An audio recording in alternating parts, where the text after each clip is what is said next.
Welcome to the end zone. I'm Rob. Right. And thanks for being patient. We had to do a special circumstance episode this week, so uh, doing a special Friday episode as a result of Halloween, and then we had family in town visiting, so kind of messed up our typical recording time. So hope you guys were patient on that. But yeah, feels good to be here on a Friday after some football action yesterday and trick or treating, so it was a good Yeah, time last night. Pretty good week last week for some people, including myself. So, no, not me. how did how did how'd your fantasy week go in week 8 It was overall? better for personally from a my team standpoint. It was a little bit better. I scored 122.2, but I went up against Gila Monsters and I lost 167.64 to 122.2. So, um, Jordan Mason's been killing me, man. First 4 weeks, he was tearing it up. The last 4 weeks, he's been really dropping off. And the shoulder injury. So that was a little frustrating for me. I kind of rolled the dice. I went with Mahomes and Kelsey pairing. Kelsey finally scored a touchdown. Had a great game against the Raiders. But man, Bake and Cade Otton, those guys connected for a lot of points that I didn't have. So that was a little unfortunate. I went with Jaden Reed, who was okay, but didn't get double digits again. And so, yeah, that was a little bit of misfortune on my part. So now I'm 3-5, and I'm kind of on the last tier of the of that Well, group. welcome to the So, club. but yeah, but you, on the other hand, you were our biggest scorer of the week. Shout out to Yeah, you for 172.04 in your victory. So I'll let you go ahead and talk about your week. man, it was pretty awesome. Uh, I originally had Anthony Richardson at my quarterback spot, and then I ended up rolling with Kirk Cousins, so that ended up being my probably biggest saving grace and helping me secure a win. It was actually a high scoring matchup, so I won 172.04 to 144.9, so Hmm. it was pretty nerve wracking. So I played my brother, and he has Brock Purdy and CeeDee Lamb, and so those two popped off obviously Sunday night. So going into Monday, I had Malik Neighbors, Chris Boswell, and Pittsburgh defense, and I was losing. So I think I needed to average only like, 6 point, I did the math, like 6.3 from each or whatever. So I was like, I'm pretty confident I could get the dub, but it was still a little nerve-wracking. I was like, what if these guys flop and I end up losing? But yeah, my team had Kirk Cousins went off, Justin Jefferson, Malik Neighbors, Devon Achane, J.K. Dobbins, David Njoku, Jonathan Taylor. Man, it felt so good to have him back. Chris Boswell and the Pittsburgh defense. So it was a good victory, and now boosts me up to 3-5. So I'm kind of still in the hunt, thankfully. Um, but now going into next week, it's going to be, I have to keep winning and win out pretty much. But yeah, and then you played Gila Monsters, who had the second highest score of the week, and he's been on a roll these past 3 weeks. He beat me too. I think the Yeah. week before you, right? Or 2 weeks before you, or something like that. But he had Jalen Hurts, AJ Brown, Brian Thomas, Josh Jacobs, Jameer Gibbs, George Kittle, Zay Flowers, Will Reichard for the Vikings, their kicker, and then Green Bay defense. So, and pretty high scoring week. Uh, yeah, and then for you, I felt like Jaden Reed was due for a big game. He flopped. But Yeah. Khalil Shakir was a nice pivot for you, so that was a nice surprise. Yeah, it was good. Shakira was good. My man Chase did his thing, so that was good. But yeah, even if I had Baker and Otten in, I still would have came up short against Gila Monsters because Baker I think was another like 6 or 8 points. Kate Otten would have been a nice 16-point boost, but that's still at 122. That's only what 22 points. I still would have came up short. So, but yeah, I've been really struggling ever since Mason with his shoulder injury, and then Yeah. Chase kind of started out slow. He's been heating up. Kelsey, finally had that good game. Got his first touchdown, and here we are. Was week 7, week 8? So Yeah. Yeah. you Week know, 8. Yeah. week 8. So it's kind of surprising. My biggest thing I'm hoping for, the Niners are on a bye this week. please, Christian McCaffrey, come back to me, Week please. 10, yeah. I need Next week you. will be. I need you. So, Yeah, he's definitely a big missing piece for. I mean, that's your keeper for yeah. all these years. One matchup too that man, it was I felt bad for our producer and my fiance, Gabby. She actually was having a good week, was projected to win, and she played Charles Pellegrosso, who looked like he was gonna have a down Mm. week, and then all of a sudden his team kind of turned on the Jets at the last second. So I was kind of shocked that he pulled out the victory, but that matchup was 135.46 for Pellegrosso to 126.86 for Gabby, and she Yeah. her team was looking good, man. She had Bijan Robinson going off, Joe Mixon, Kareem Hunt kind of flopper, but she had a nice pickup in Tucker Kraft at the tight end spot. But what ended up sealing the deal for Pellegrosso was he had DeAndre Swift, and he busted that 56-yard touchdown run late in the Chicago Bears game. So Mm. once I saw that, I was like, oh man, I think that's the dagger there, and it ended up being the dagger. So she was kind of Yeah. upset, but it was a good week for her. And it's actually been a pretty good fantasy season for her. Um, I but think yeah, you hit on something last week when you talked about the draft and how yeah, or maybe a couple weeks ago, and how we changed it up. I think it really created a lot of parity in our league this year. yeah, And dude. There's been crazy upsets and just man, just like steamrolls. Even there's been some right. steamrollers, including myself. Yeah. I've been steamrolled. I was the victim of the biggest blowout this past week, so Yeah, and yeah, it's been crazy. There's been a lot of guys that are popping off, and yeah, I think yeah, I just I'm struggling at the running back position. With Connor's been decent, but it's not like he's had 18, 20 points a week. Same yeah. thing with Najee Harris had a good week. I sat him again because I He's was kind of heating thinking, up. Yeah, yeah, he's starting to heat up. So I think he's definitely making a play for my running back two spot. So I think I might be rolling with Najee going forward, and then the flex spot.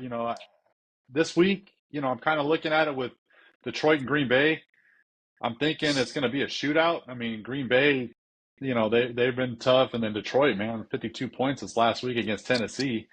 yeah, And but they, a lot of theirs was special teams was setting them up in the short field. So I think special teams almost outgained the whole offense. yeah. So, That's gonna be but a I, pretty exciting matchup for sure. yeah, so I'm kind of banking on the fact that Reed's going to come back at some point and start getting those 15, 18 point weeks like he Yeah. was. Having Dobbs back has been really hampering his production because it seems like Jordan Love and Dobbs have that 1-2 connection going.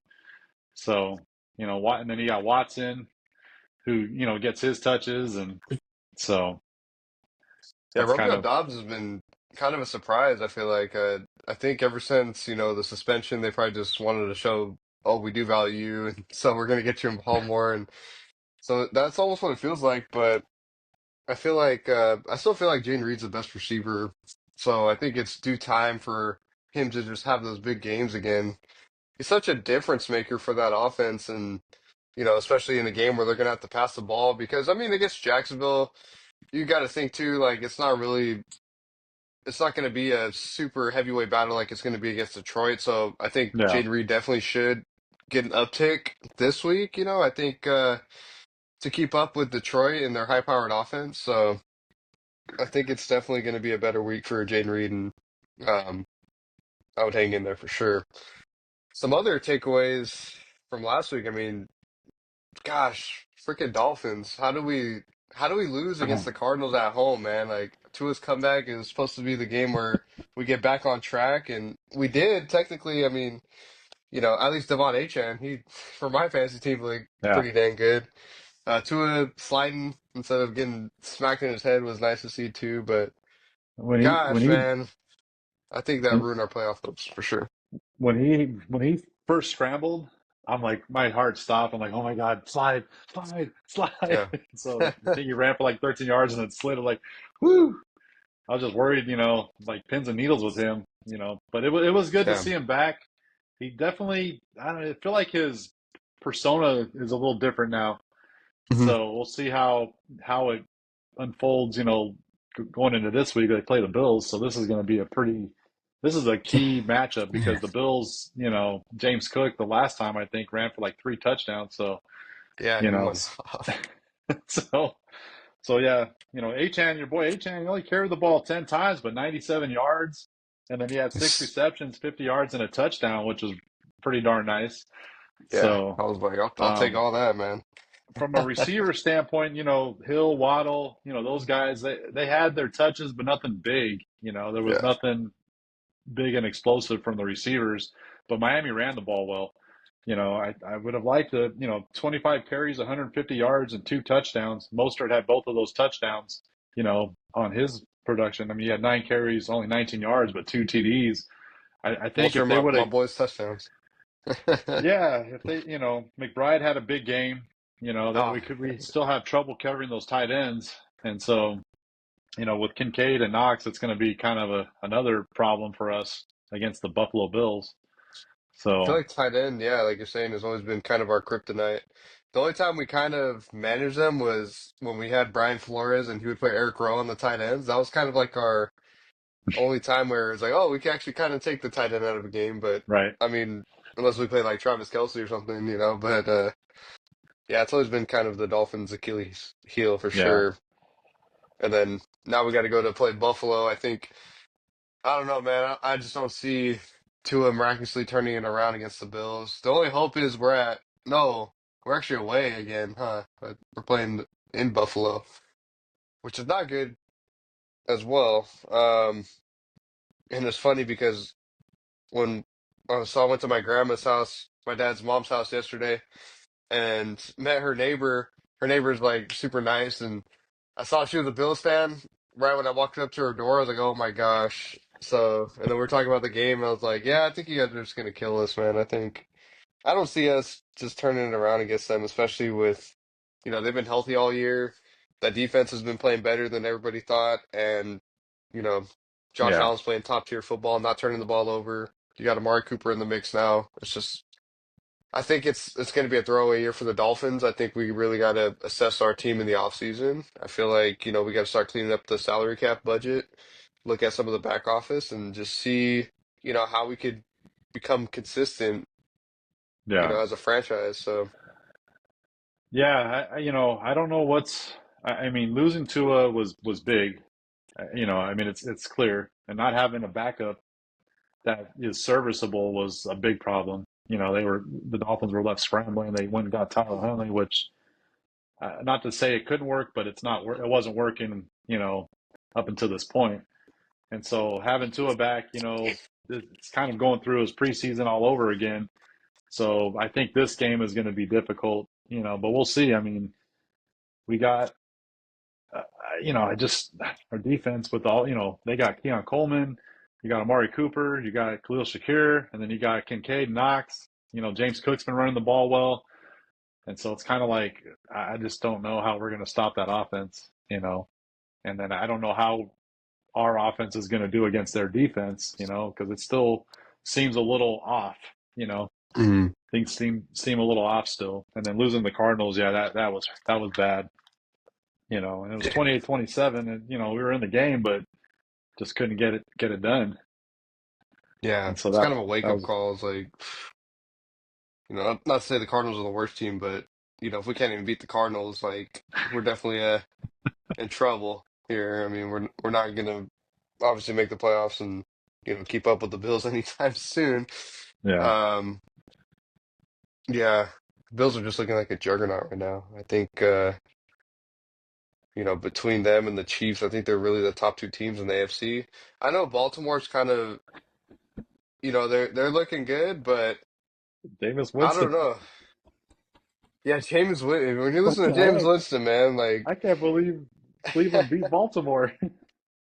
and another thing too, it's like I feel like come playoffs time. Teams are going to realize like we got to take Derrick Henry out of the equation, so that's going to be their main focus, and it's going to be more on Lamar. And he honestly hasn't just shown up for those like playoff games. I mean, he does okay, like he has some moments, but you look at the games in Cleveland, there was a lot of drops too on the receiver Hmm. standpoint. So that's going to be another thing. Like you got Deontay Johnson coming in, that's a new receiver. Um, Rashad Bateman, drops, and then Zay Flowers, drops too, like especially in the postseason last year. So that's going to be one thing they're going to have to clean up if they're going to Yeah. be a serious contender as well. So, I and thought then what the was kind of interesting against the Cleveland, I mean, Lamar didn't do horrible. 289, two touchdowns, no no, he salvaged interceptions, it. Yeah. 8 carries, 46 yards, but Derrick Henry only carried the ball 11 times, you know, and he ran hmm for 73 yards and a touchdown. But, I just think for Derrick Henry, you got to give him at least 20 touches. Yeah, they're probably just trying to maintain him because he's 30, so they're probably like, okay, like Yeah. he's still efficient, so let's kind of save him. But yeah, I get what you mean. It could have been a bigger day for Lamar for sure, though. This is the best football I think he's ever played. And, I know he's won Yeah. a couple MVPs, but this year he's been really just consistent. He hasn't had those really down games this year. And that was one thing, like, I had him in fantasy football, and I was like, dude, I can't do it with this guy anymore because he goes off for like, 40 points, and then the next week it's like 13, 15. I'm like, bro, I Yeah. can't keep hanging in there. Roller And coaster. then, yeah, but now this year, man, he's just been, straight line, spike, staying on that straight line, spike. So it's been probably the best football I've seen from him. Yeah. But man, there was some pretty decent takeaways from last week too. I mean, did you have any in particular that you have in mind or some things that you saw? Well, the Rams beat Minnesota. I thought that, they were in LA. I was kind of surprised that, they beat them 30-20. They beat them pretty handily. It was a return of Nakua and Cup. Gosh, Puka Nakua had Nakua. yeah, he had a great game. I mean, Nakua, 7 receptions, 106 yards. Cup, 5 receptions, 51 yards, and a touchdown. Demarcus Robinson, I mean, 2 catches, Yeah, 35 yards, and 2 touchdowns. That's two pretty efficient touchdowns. for for your touches, you know. And then, Gritty, he had 8 receptions, 115 yards. Oh, But he was looking good. Yeah. yeah, I was just but like, yeah, man, get the touchdown, but we couldn't get it. I was a little surprised that the Rams beat Minnesota. Minnesota been playing pretty solid. I mean, they kind of trip up every now and then, but it's not like Darnold played horrible. They So, didn't play horrible. I just when I look at games, especially in prime time, I'm like, who are the quarterbacks? Like, it's really going to boil down to who's the better quarterback. And in mhm, my opinion, Matt Stafford's better than Sam Darnold, and it kind of just showed, like, and with yeah, the Rams fully healthy, I had a feeling that it was going to be a pass heavy game. I put an analysis on Puka actually on the Instagram, and I was saying, you know, it might be a risk, but they're going to have to pass a lot, so he has the upside, and he ended up having the upside too. And my fiance has him, and she was like, "Should I put him in?" I was like, "How risky are you feeling? Like, do you feel like a little risky?" And she's doing a wine night with her friends that night. She's like, "You know what? I'm gonna go drink wine. I'm feeling risky. Let's do it." And I was like, "All right, fire him up." And drink some wine, eat some grape. and it ended up working out. And I was watching the game. I was like, "Dude, he looks like he didn't even miss a step, like miss a beat or anything. Nice. Yeah, He was just going at it." So once I saw Puka was healthy too and like looking good, I was like, "Yeah, I think the yeah, Rams might be good to go that game because you got Kyron, him, and Cup. I mean, that's just hard to defend all three, sure. you know. So, Yeah, but yeah. yeah, go ahead. I would say Stafford threw for 4 touchdowns, which was nice. 279, 4 touchdowns. He had an interception, but that was really good. Oh, Yeah, drop my phone. that's okay. My That's notes. okay. Not just kidding. Yeah, I How was just kind of about looking to go ahead. no? I would say, what about you? Like, did you have any besides Baltimore losing to Cleveland? I think that was a shocker for everybody.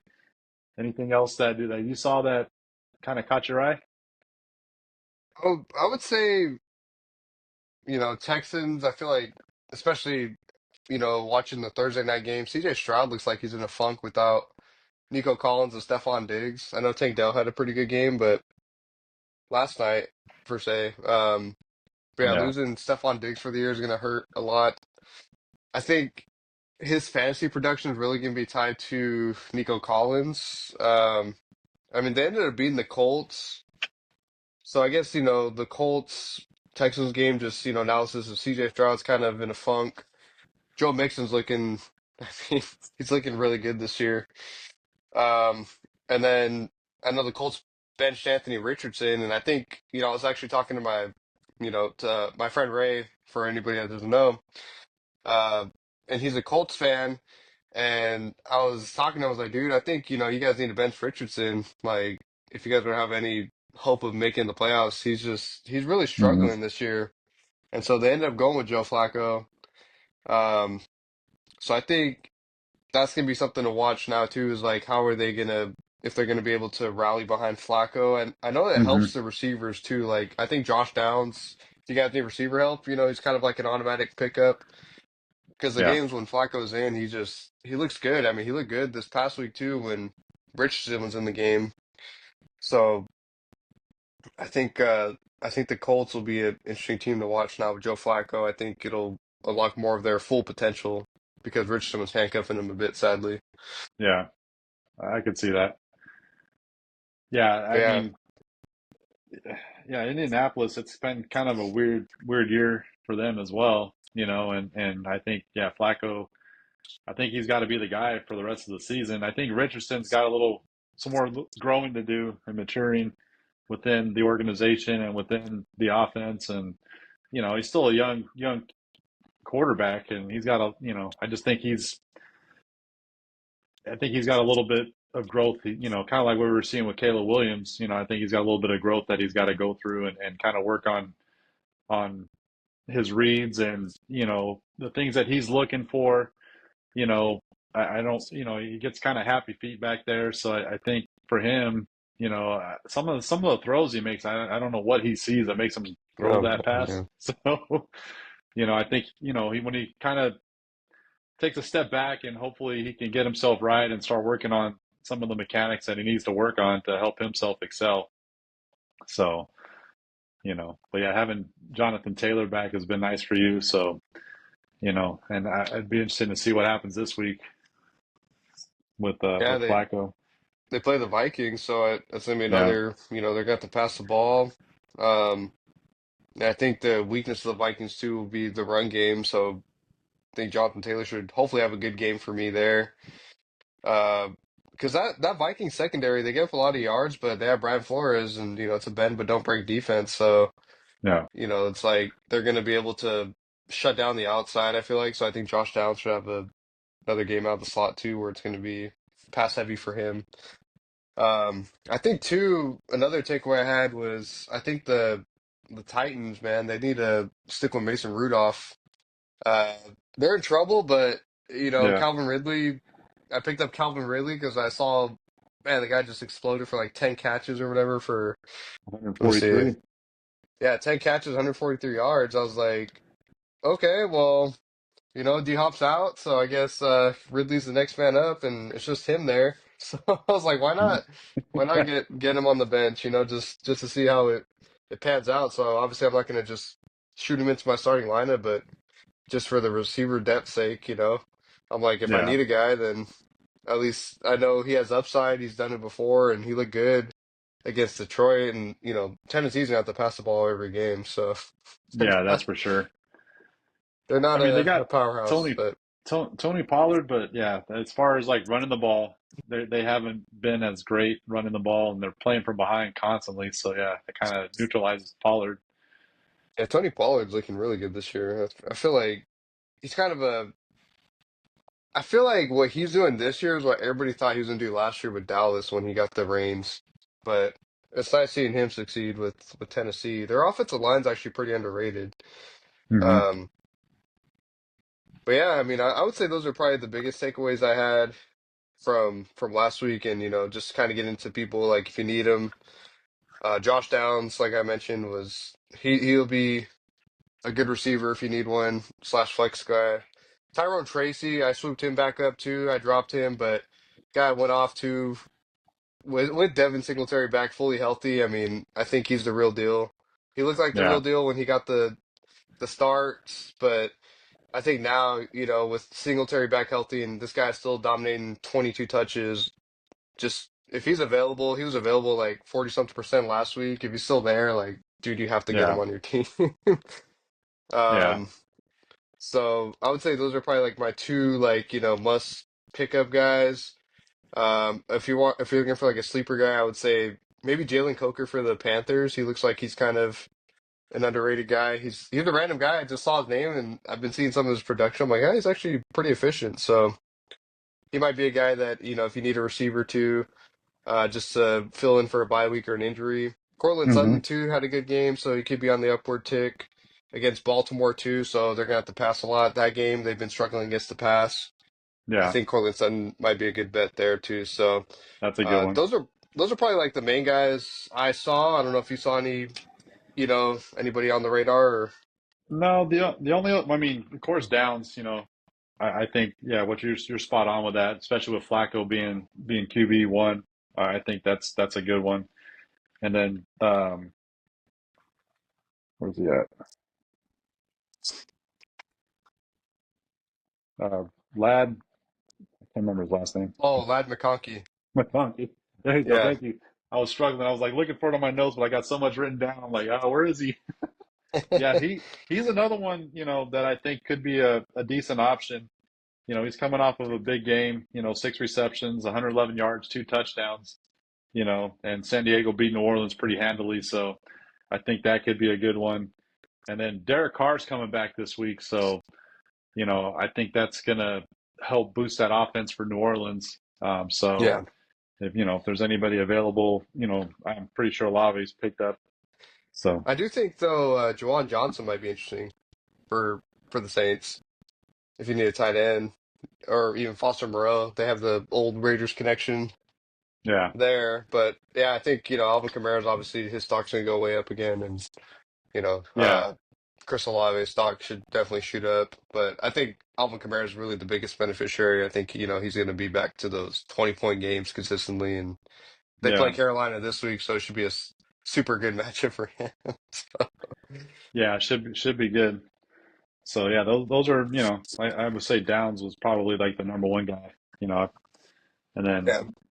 having Kate Otten, again, like I had Kate Otten in my flex.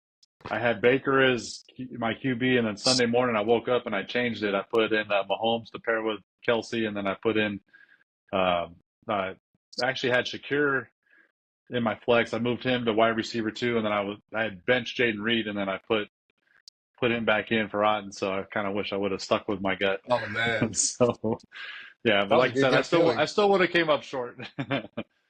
But Yeah, you played a juggernaut last week, yeah, so so that I it's don't kind know. of I'm kind of struggling right now, trying to figure out what my recipe is. It's hard not to play bake, but they play each other this week, Tampa Bay and Kansas City. So now I'm kind of like Kansas City's defense has been pretty stingy, and so yeah, I don't. I'm still kind of perplexed on what I'm going to do here. So well. I will say that just looking at your squad, I think you should be in for a better week. Mahomes, Chase, Chase gets the Raiders, so I think obviously that should be pretty good for him. James Conner against the Bears. That's actually their biggest kryptonite is their run defense. Surprisingly, with how good that defense is, the run defenses were kind of like how the Jets were with Robert Saleh. It's like their yeah, weakness to attack, so that should actually be an underrated game for James Conner there. I think Austin Eckler was an underrated pickup for you. I saw you did that because I think obviously you saw that Tracy was going to play. So yeah, because um, Tracy was in if the you picked up concussion Singletary, protocol, so I picked up Dev and thinking, okay, well, if Tracy doesn't clear protocol, then Dev will be the guy. But then I was like, shoot, I don't know because it looked like Tracy's going to play. So yeah, he was doing light activity. He had the non-contact helmet yesterday. But I think he's going to be a go, and so he's going to be running back number one. So I was like, you know what? Let me go with Eckler. Play it I safe. think I think it was a good pickup. And Jane Daniels loves to target the guy, so he's back and healthy. Last week he looked, pretty decent against Chicago too, but this week should be a better matchup against the Giants. So I think Hmm. that was a good matchup or a good pickup for matchup perspective there. I mean, Kelsey looks like he's syncing up with Mahomes. Um, Darnell Mooney against Dallas, like if you're unsure about Shakir against the Dolphins, he might be actually pretty good this week for you. But yeah, I think your team's in for a better week, and I guess I could wrap up with me prepping for my week. I feel like, I feel pretty good. I have Jane Daniels against the Giants, so and then Neighbors against Hmm. Washington again. Colts against the Vikings, so Jefferson's going to be in a pass-heavy game there. I feel good about that. Jonathan Taylor without Richardson potentially stealing goal line touches feels good. Uh, Achan against Buffalo, I feel like, Miami likes to attack Buffalo's weakness of the run game, especially with Tua struggles against them. So hoping for a good game. My only question mark is my flex. I don't know if I want to roll with J.K. Dobbins against the Browns because they actually have a pretty good run defense, and they've been a little surprising as of late with Jameis Winston under center. So Hmm. I don't know if I want to roll with him or Tyrone Tracy after that big game he just had against that tough Steelers defense, and they play Washington this time around. So Yeah, I'm almost like, do I roll with Tracy or do I just keep my squad as is and just roll with Dobbins? So that'll be one that comes down to the wire for me Sunday. yeah. But yeah, and then I guess the final wrap up, I got to shout out, man, Garrett Wilson's catch from last night's game. So Well, was it really a that catch? was. Man, I think it was. He got Because his the foot in the shin. They both touched in, but but yeah, his knee was out of bounds when he came down. So I don't know. It was like bang bang. It's kind of hard to see on the replays that I was watching if it was actually a catch. But yeah, it was pretty remarkable. yeah. I was like, dude, it was like Michael Jordan looking. He had like the legs spread out and the one hand up, like he's dunking it. Nah. the new NFL logo.